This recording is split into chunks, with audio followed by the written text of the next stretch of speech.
Francesca! Did you get the wedding invite from my daughter yet? It should have arrived in the mail. Good morning, Gladys. Yep, Becky's invite came this morning. 2 months on Saturday, right? Have you seen the venue? I bet you were surprised when you found out she's getting hitched at a hotel of that caliber, right? Right? Yeah, I gotta admit, I wasn't expecting that. I heard a few celebrities got married there recently. I even read that it's the King of Saudi Arabia stays there when he comes to the States. I thought I was misreading it at first. That's right! Isn't it amazing? It really is. I can't wait to see what the ceremony's like. My Becky outdid herself this time. She really is incredible. I always knew she ended up bagging herself a rich, high-spec guy. We're finally moving into the upper echelon of society, my dear. And this wedding is where our ascent begins. We're going to the moon, baby! I couldn't be more proud of my amazing daughter. Her big brother might have failed miserably, but she more than makes up for it. Failed miserably? Just to clarify, you're talking about my husband, aren't you? Of course. Sean's my only son. Who else would I be talking about? Right, I thought so. I still have no idea why he married someone like you. I've been racking my brains over it since the day I met you. And I've accepted that I'll probably never understand. Love makes people do the craziest things. Lovely. Thanks for that. It's such a waste to think he graduated from one of the most prestigious colleges in America and works for a major global company. But the best wife he could find was a broke loser raised by a single mum. It breaks my heart. It really does. It's obvious you were only ever after his money. You couldn't be more wrong, Gladys. I love Sean for who he is. I'd still be his wife if he worked at Walmart. The money is incidental. I'm sure Becky feels the same about her husband, too. I wonder. You may be too wet behind the ears to have realized this, but women tend to be more calculating than men. Not that it's wrong for money to be a priority when choosing a partner. That's not a gender thing. It's a human thing. And it's good common sense in my eyes. But please, Francesca, you can't be serious when you said you would have still married my Sean if he worked at Walmart? Oh, the embarrassment! Yes, I would. Perhaps that wasn't the best question to ask you. You can say whatever you like. Now you already have your grummy mitts on the pot of gold at the end of the rainbow. It doesn't matter, though. I know your true colors, whether you admit to them or not. In any case, I don't acknowledge you as my son's wife, and no children you bear will be part of this family. You're the cursed spawn of a single mother, and we don't need dirty poor people blood tainting our proud lineage. You do well to remember that, Francesca. Yes, I know, Gladys. You remind me almost every day. But what's wrong with being raised by a single mom? I know tons of great people who grew up without one of their parents. Everyone knows people raised by single mums are bad. Vulgar, crude people. And it's best to stay away from them and their ilk whenever possible. Now, I understand we are where we are, and that you can't help it. But you could at least go to the effort of not looking like you were dragged up from the gutter. You look more like you belong in a sleeping bag on the street than in Holy Communion with my son. And don't even get me started on your unfortunate face. Your features scream poverty from a mile off. My family, on the other hand, our faces give off an air of refinement and sophistication. Anyone would think we were aristocrats from the way we look. You're a filthy peasant at the genetic level. Oh, I almost feel sorry for you. Imagine being cursed with that face not even a broke single mother could love. People probably cross the road when they see you coming because they think they're about to get robbed or catch malaria. That's enough. Stop talking about my mom. Oh dear, is someone angry? Do forgive me. I didn't mean anything by it, darling. You know how me and you love to tease each other. Still, though, no kids after 3 years of marriage? Forgive me if this is inappropriate, but is there any chance my son's fed up of looking at your brute face every day? Gladys, this level of rudeness is totally uncalled for. Please, stop. Oh, don't be so dramatic, dear. I told you I don't mean anything by it. It's just a bit of playful teasing. It's true, though, isn't it? Can't he even bring himself to look at you anymore? Take a chill pill. Careful, dear. All that stress will make you even uglier. Sorry, I have to go. I'm on my way to your mom-in-law's house now. Ah, yes, of course. You're due to see the old hag today. Be a darling and say hi to the old hag from me, would you? That is, if she hasn't kicked the bucket and started decomposing already. Oh, I'm counting on you to change your diapers, dear. Gladys, it's about your mom-in-law. It doesn't look like she's gonna be able to make it to Becky's wedding. Oh, really? Why not? Is she too embarrassed to be seen in public with her urine bag? Jesus, Gladys, was there any need for that? I'm pleased, though. It'll be a nicer day for everyone without that loudmouth interfering old hag there to bother us. Her body might be falling to pieces, but unfortunately, her mind is still sharp enough for her to be as irritating as ever. She's constantly on my case about something. I prefer to keep our meetings to a bare minimum. She's done so much for you, Gladys. How can you speak about her like this? Why is it so hard to show some respect? She's done so much for me, has she? Please, don't make me laugh. All she does is send me money. It's hardly like she goes out of her way. She'll be lucky if she even lives another 2 weeks.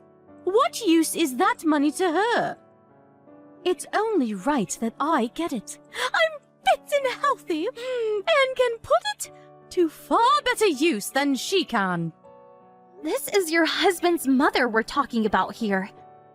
What's your point? Should I prostrate myself before her and thank for existing? My husband's dead. Why should I still have anything to do with her? She should be in a home already.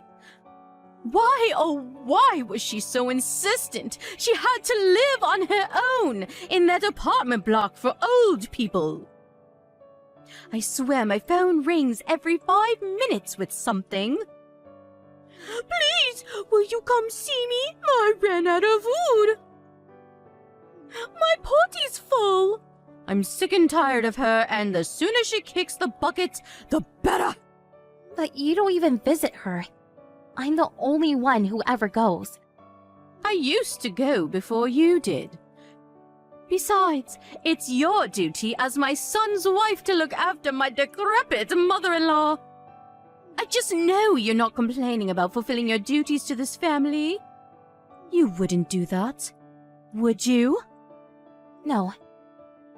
Iris is lovely to me, and I'm happy to help her. Fantastic! Then keep doing it and stop talking back to me. I'm in a good mood today, so I'll let it slide. But back in my day, a wife wouldn't be stripped butt naked and forced to sleep in the yard for giving her mother-in-law attitude like this. Oh yes, I almost forgot.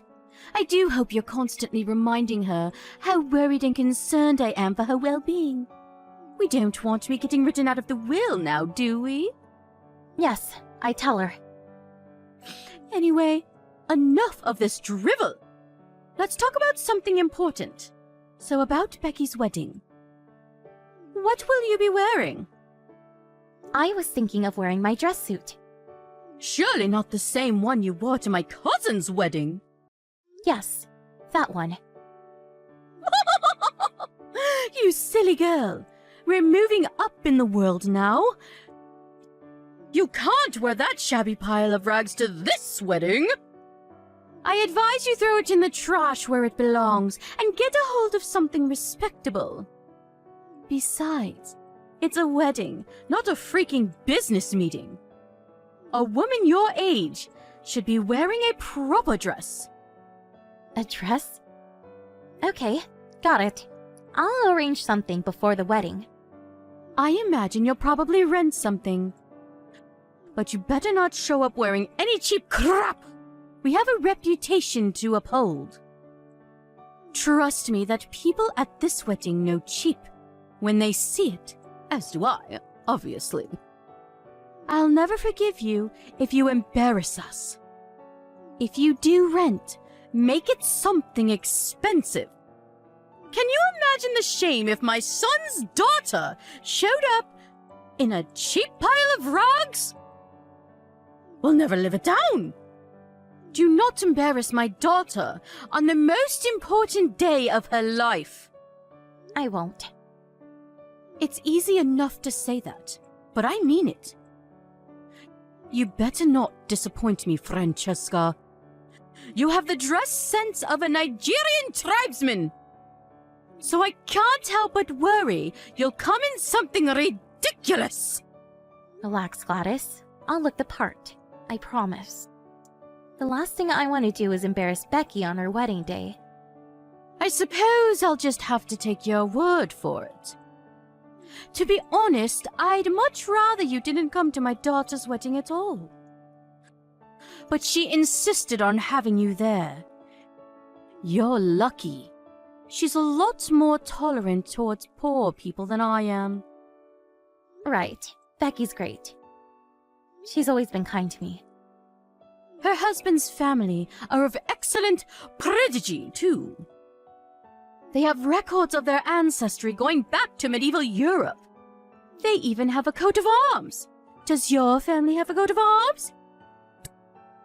What am I saying? Of course it doesn't. Anyway, I digress. Don't let us down, Francesca. If you show up in something cheap and tacky, I can assure you, you'll be the first taxi home. I don't care what Becky says. Hello, Francesca. Thanks for showing your face at the wedding today. Did you leave yet? Yes. I'm on my way to a place that specializes in dress cleaning. Hopefully I can get there soon enough for it not to stain. Oh, don't be silly, dear. It was just a splash of beer. You're such a drama queen. A splash of beer? You poured an entire keg over me on purpose. Right in the middle of your own daughter's wedding! There's no justification for what you just did.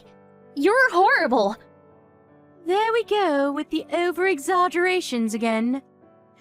It wasn't on purpose, dear. I just slipped is all. Actually, I think I might have gasped in shock when I saw that cheap piece of crap dress you were wearing and spilled some beer on you by mistake. But you know what? It serves you right. I made it crystal clear. You were to rent the most expensive dress you could. This is what you get for ignoring me and showing up in peasant wear. You broke your promise. I didn't rent it. Oh? You mean you actually paid for that thing? So that's why you're running around like a headless chicken, trying to get it cleaned. How's your dress looking, dear? It's obviously cheap garbage. Why not throw it in the trash where it belongs? Wrong. You told me to come looking the part, so I went the extra mile and did just that. You looked the part in that thing, did you? Oh, the delusion! Now I've heard it all!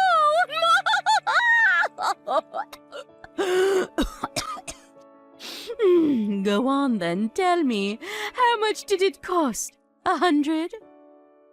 Oopsie, my mistake. I forgot that $100 dress would count as high class to you. Gladys, I borrowed that dress from your mother-in-law. It's worth over $10,000. Excuse me? The reason I'm rushing around like a headless chicken trying to get it cleaned is because it's not mine. I borrowed it. I can never afford a dress like this. My mother-in-law? You borrowed that dress from Iris? Yes, exactly. I see. Is it okay? It's not going to stain, is it? Yeah, I think it'll be okay. I still told Iris, though. You did what? You fool! What have you done? What did you say? I told her you poured a keg of beer over me. No. I told you, Francesca, it was an accident. I didn't pour anything on you. I slipped, that's all. It really didn't look like that to me. You've got it all wrong. Tell her I made a mistake. Set her straight this instant. No way. Sean saw you pour beer on me. There are a bunch of other witnesses, too. There's nothing to set her straight on. That's exactly what you did. Stop talking back to me and message her now! Tell her I slipped. Why? What do you mean, why? Because I'm your mother-in-law, and that means my word is law! I'm not sure why you think that, but you couldn't be more wrong.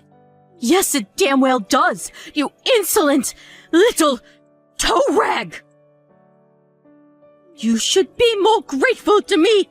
I let you marry my son despite the fact you were raised in poverty by a single mother. That's funny. I seem to recall you telling me you don't acknowledge me as Sean's wife almost every day. You still got married, didn't you? That means I allowed it. You know, this whole situation used to bother me, but I'm at peace with it now. Whether you acknowledge me or not makes no difference. I'm done stressing myself out trying to achieve the impossible. You don't get to decide to stop trying to win my approval, Missy!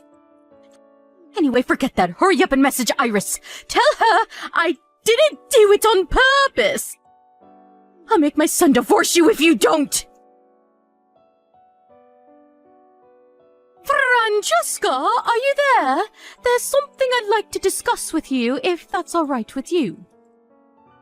Is now a good time? Sure, what is it? What do you want? I want to apologize for what happened with your dress at the wedding. I thought I may have slipped by mistake, the fact remains that you got beer on your dress due to my carelessness. I was in the wrong, and I'm sorry. I see. So, do you think you could maybe find it in your heart to forgive me? I feel awful. I accept your apology. But this isn't a matter of me forgiving you or not forgiving you. Huh? Why not? I don't understand. You pouring a keg of beer on me at the wedding was just one instance of bullying and an endless harassment campaign against me. An endless harassment campaign? I'm not sure Other than the dress incident, nothing comes to mind. I don't remember doing anything else to you. Of course you don't. No one likes to think of themselves as a bully. I'm sure you don't remember any of it. But I remember everything. Are you talking about me not acknowledging you as my son's wife? Oh, look! So you do remember. You justified it all to yourself because I was raised in a low-income single mother household. Or because you don't like my face. You called me every name under the sun. You victimized and insulted me at every possible opportunity. Are you saying you don't remember any of that? Even if you do feel that way about me, some things are better off left unsaid. But you took the pleasure in hurting me, so you went out of your way to make sure I knew exactly how you felt. Francesca, dear, I never meant to hurt you. It's just that I've always had strong conceptions of how the ideal wife should be. I suppose there's a chance I let a few things slip that I shouldn't have. When I thought you were meeting the standard, but that's all, I swear. Did me being raised by a single mother, or not, being as beautiful as this perfect daughter-in-law had in your head, cause you problems somehow? Well, it's not that you caused me problems per se. So it is fair to say you treat me like crap for the sole reason that you don't like me? Because that's what it sounds like. I'm so sorry if I felt like I was treating you that way, sweetie. I promise that was never my intention. I'm just a straight talker, that's all. I'm like that with everyone. It's nothing personal. I never tried to hurt you on purpose, not once. Really? It's funny. You say you're like this with everyone, but you're always super polite and reserved when your mother-in-law's around. Like butter wouldn't melt. It's almost like you're a different person. Despite the fact you speak about her with nothing but malice and contempt behind her back. Old hag this, decrepit old that. It seems pretty obvious to me that you're not so straight talking with everyone. And you know full well who you can get away with treating like crap and who you can't. Wait, did you tell Iris I said those things? Is that why she cut my money off all of a sudden? Nope. You really think I could tell her something so horrible? Don't get me wrong, I think she has a right to know, but she'd be so crushed I could never bring myself to do it. Wait a sec. Are you apologizing to me because Iris cut your money off? Oh dear, it's not like that, I swear. I'm apologizing because I feel truly awful about everything I've done, Francesca. I'll never utter a negative word about anyone from now on. Can we just, all get along? You make me sick. You wanted nothing to do with your mother-in-law until now. You spoke about her with hatred and contempt and forced what should have been your duties to take care to her onto me. Now she cuts your money off and you're suddenly nice as pie. Whether you apologize to me or not makes no difference to how she feels about you. Why not? Because she knows what you really think about her. Huh?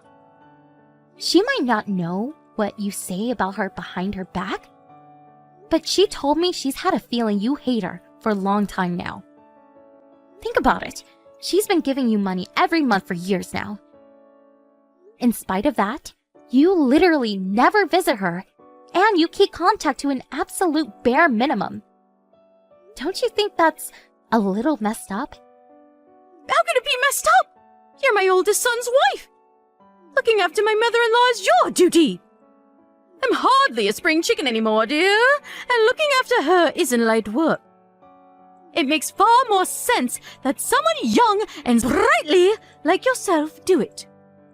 You were sprightly enough to go on holidays and to concerts with the money she gave you. Fine, you win, okay? I'm the bad guy. Please, will you stop attacking me now? I won't be able to get by without that money from my mother-in-law. My husband's not around anymore, and his inheritance is all but gone. I heard he left you a lot of money. The fact it's almost gone can only mean you wasted it all on frivolous crap. Francesca, please, I'm sorry for everything. I accept I'm in the wrong. There's no excuse for treating you the way I have. I'm sorry I was so mean to you. I'll never do it again, I swear. I apologize from the bottom of my heart. I'll even start looking after Iris again. Please, will you talk to her for me? She'll listen to you, dear. Will you make her see sense? But she has seen sense, Gladys. That's why she cut off your money. As for me, I want nothing more to do with you. Sean and Becky told me they're happy for me, never to speak to you again, too. I'm done putting up with your crap and doing everything you tell me. Don't be silly, dear. How is never speaking to me again going to work? Are you just going to blank me at every birthday and Christmas? What about weddings and funerals? Let's be mature adults about this. I'm cutting off all ties with you. And not just me either. Sean and Becky said they want as little to do with you as possible from now on. What? My own children? No, this can't be happening. They both warned you countless times to stop bullying me. But you ignored them every time. It went in one ear and out the other. They're at their wits' end with you, Gladys. You left them with no choice but to cut you out of their lives. Sean saw you pour that keg of beer over me at the wedding with his own eyes. And he said he'll never forgive you as long as he lives. Oh, this again! I apologized for that! Speak to him for me, please! I'm telling you, I'm sorry here. We're way past apologies now. You bullied, victimized, and harassed me ever since me and Sean got married. Whenever I came to visit, you made sure everyone else got to eat delicious, warm, freshly cooked food, while I got a cold plate of leftovers. I remember you even put trash on my plate once. You insulted and belittled me to no end whenever we talked over text. You even treated your own mother-in-law with contempt. I'm so sorry. You're right, I crossed the line. But I see the error of my ways. Please, darling, I'm begging you. Won't you have a word with everyone and convince them to give me another chance? You're the only one who can help me now. I'll acknowledge you as my son's wife and a part of this family. I'll never be mean to you or anyone else again. Like I said, too little, too late. Whether you acknowledge me or not makes no difference. Even if you told Sean to divorce me, he wouldn't listen to you. I realized a long time ago, I don't need the approval of the likes of you. No. How am I supposed to get by on my own? You have no idea how much I needed that money from my mother-in-law. My pension and what's left of my husband's inheritance aren't just going to cut it. I'm begging you, please give me one last chance. At the very least, please convince Iris to forgive me. If you're well enough to do things like go on expensive holidays and bully me, you're well enough to work. I advise you put that energy of yours to more productive use from now on by getting a job. I no longer acknowledge you as my family, so I appreciate if you stop thinking me as your daughter-in-law. Gladys messaged me countless times with groveling apologies after that. But she was annoying me, so I blocked her. I hope I never see her again for as long as I live. Sean and Becky told me they got a bunch of groveling messages begging them for money when she realized her mother-in-law was cutting off the financial support she'd been sending every month. But needless to say, being completely sick of their mother's disgraceful behavior, they both refused to give her a cent. I heard Gladys, begrudgingly, found part-time work after realizing it was a choice between either that or homelessness. But Becky told me she messages her every day complaining how hard it is, and lamenting the soul-crushing despair and loneliness of her new life, and her hatred towards herself for creating it. Of course, there was a time when I wanted nothing more than to win Gladys' approval. She is my husband's mom, after all. But that changed the moment I heard her talking about her aged mother-in-law like garbage. I accepted that sometimes there are people it's better not to have their approval of. And my life has been a whole lot easier ever since. My efforts to win her over were in vain and caused me nothing but stress. Cutting her out of my life was the best decision I ever made, and I don't regret it one bit. I had no idea what her life will look like from here on out. But no matter how bad things get, me and my husband have no intention of helping her.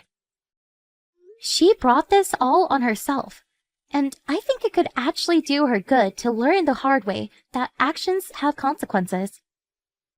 There wasn't anything in particular that I meant I had to carry on seeing her, so breaking things off was a piece of cake. It's amazing what a breeze life can be when it doesn't have toxic people in it. I feel blessed to be surrounded by my amazing, supportive family who genuinely want the best for me. Here's a shout out to my husband Sean, my sister-in-law Becky, and let's not forget Iris. They're the kindest people I've ever met. It's a miracle that someone like Gladys managed to raise such wonderful kids. I want to dedicate my life from here on out being there for all of them, now and forever, through thick and thin. That's my idea of happiness. I want our lives together to be full of smiles and laughter, overflowing with kindness and consideration, because love is what makes the world go around. Whatever you do, guys, don't be a Gladys.